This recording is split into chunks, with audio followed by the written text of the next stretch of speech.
নমস্কার বন্ধুরা, পিঙ্কি কিচেনে সবাইকে স্বাগত। আজ তোমাদের দেখাবো রেস্টুরেন্ট স্টাইলে নুডলস রেসিপি, একদম ভেজের। এখানে আমি নুডলস নিয়ে নিয়েছি বেশ কিছুটা পরিমাণে, আর এখানে সমস্ত সবজিও কেটে নিয়েছি। দেখো, গাজর, বরবটি, ক্যাপসিকাম, বাঁধাকপি, কাঁচা লঙ্কা আর পেঁয়াজ সমস্তটা পাতলা করে সরু সরু করে কেটে নিয়েছি। আর নিয়ে নিয়েছি রসুন আর আদা, এইগুলোকে আমি গ্রেড করে নিয়েছি। এবার একটা কড়াই বসিয়ে দিয়েছি। কড়াইয়ের মধ্যে বেশ কিছুটা পরিমাণে জল আগে থেকে দিয়ে আমি গরম করতে দিয়ে দিয়েছিলাম।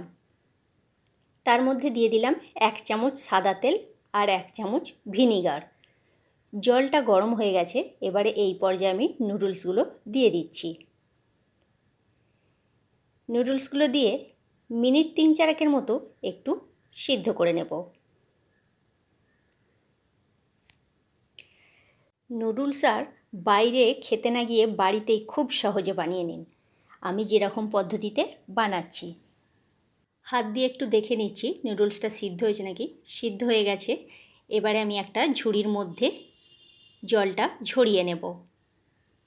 আর ভিনিগার আর তেলটা দেওয়ার কারণ হচ্ছে একটার সাথে একটা লেগে যাতে না যায়। দেখো, এরকম ঝরঝরে হবে আর একটার সাথে একটা লেগেও যাবে না। এবারে ওই কড়াইটাই ধুয়ে আমি আবারও বসিয়ে দিয়েছি। বেশ কিছুটা পরিমাণে আমি এখানে সানফ্লাওয়ার অয়েল দিয়ে দিলাম। তেলটা গরম হতে করতে আমি সসটা ততক্ষণ রেডি করে নিচ্ছি। একটা বাটির মধ্যে নিয়ে নিলাম 2 চামচ সয়া সস, আর নিয়ে নিচ্ছি 1 চামচ গ্রিন চিলি সস,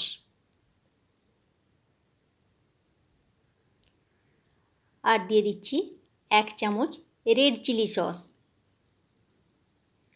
আর দিলাম 2 চামচ টমেটো কেচাপ।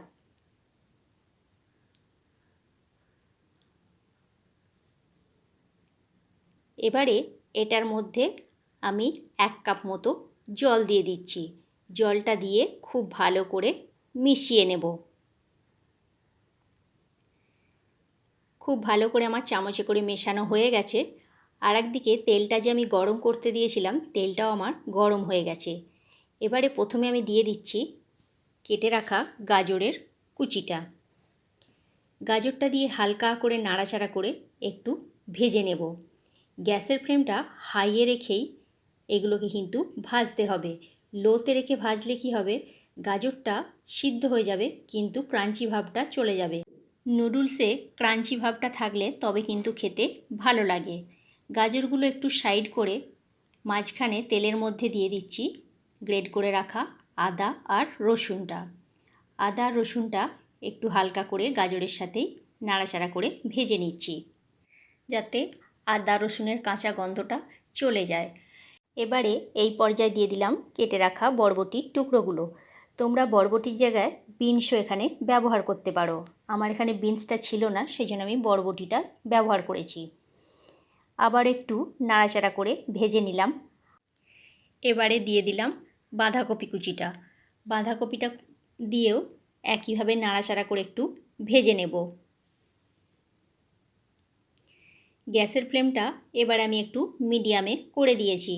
খুব হাইয়েতে করলে জ্বলে বা পুড়ে যেতে পারে, সেই জন্য মিডিয়ামে করেই এটা আমি ভাজছি। এবারে দিয়ে দিলাম স্বাদ মতো লবণ। স্বাদ মতো লবণটা দিয়ে আবারও একটু নাড়াচাড়া করে ভেজে নেব।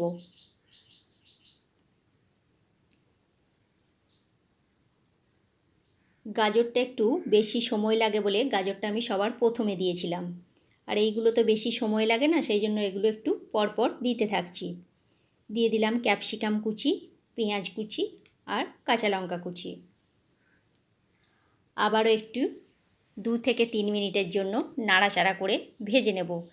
ক্যাপসিকাম যদি খুব বেশি ভাজা হয় তাহলে ক্যাপসিকামের কিন্তু ক্রাঞ্চি ভাবটা একেবারে চলে যায়। খুব বেশি ভাজা চলবে না।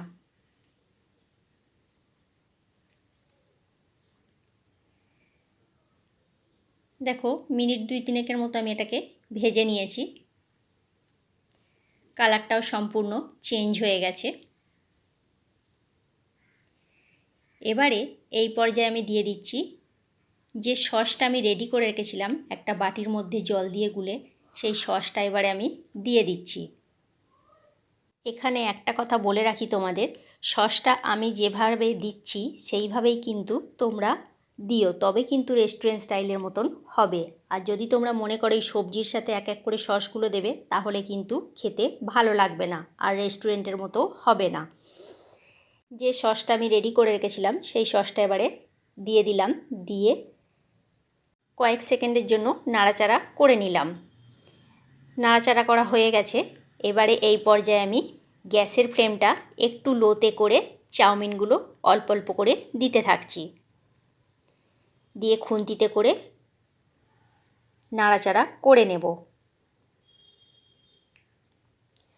বন্ধুরা, আমার এই ভিডিওর রেসিপি তোমাদের যদি ভালো লেগে থাকে, লাইক কমেন্ট শেয়ার করো। আর আমার চ্যানেলে যদি নতুন বন্ধু হয়ে থাকো, তাহলে আমার চ্যানেলটি সাবস্ক্রাইব করার অনুরোধ রইল।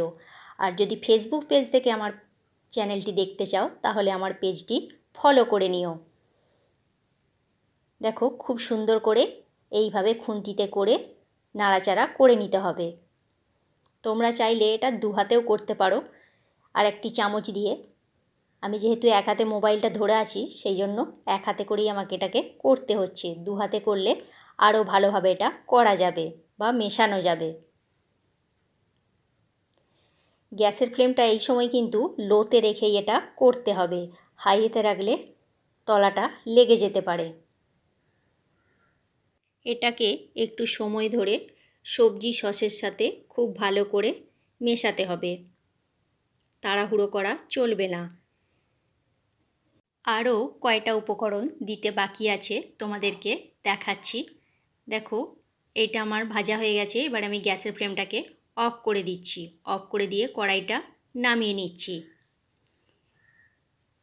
নামিয়ে নেওয়ার পর এর ওপর থেকে দিয়ে দিচ্ছি আমি গোলমরিচের গুঁড়ো 1 চামচ মতো, আর দিয়ে দিচ্ছি 1 চামচ মতো অরিগ্যানো। বাড়িতে যদি অরিগ্যানো না থাকে না দিতেও পারো, কিন্তু অরিগ্যানোটা দিলে খেতে খুব টেস্টি হয়। এবারে খুব ভালো করে সবের সাথে এগুলোকে আমি মিশিয়ে নিচ্ছি। তাহলে কেমন লাগলো বন্ধুরা এই রেস্টুরেন্ট স্টাইলে ভেজ চাউমিন বা নুডলস রেসিপি? অবশ্যই কমেন্ট করে কমেন্ট বক্সে জানিও তোমরা। এবার এটাকে আমি প্লেটে পরিবেশন করে দিচ্ছি। এইভাবে নুডলস রেসিপিটা করলে আর কিন্তু বাইরে গিয়ে খেতে লাগবে না, বাড়িতেই তোমরা বানিয়ে খেতে পারবে। প্লেটের মধ্যে আমার চাউমিন নেওয়া হয়ে গেছে। এবারও এর ওপর দিয়ে একটু শসা কুচি আর পেঁয়াজ কুচি ছড়িয়ে দিলাম। চাইলে তোমরা একটু টমেটো কেচাপও দিতে পারো, আমি এখানে আর দিলাম না। আজকের মতো তাহলে এইখানেই বন্ধুরা। ভিডিওটা শেষ পর্যন্ত দেখার জন্য তোমাদের সকলকে অসংখ্য ধন্যবাদ। নেক্সট ভিডিওতে দেখা হচ্ছে তোমাদের সাথে আগামীকাল। ততক্ষণ পর্যন্ত ভালো থাকবেন, সুস্থ থাকবেন।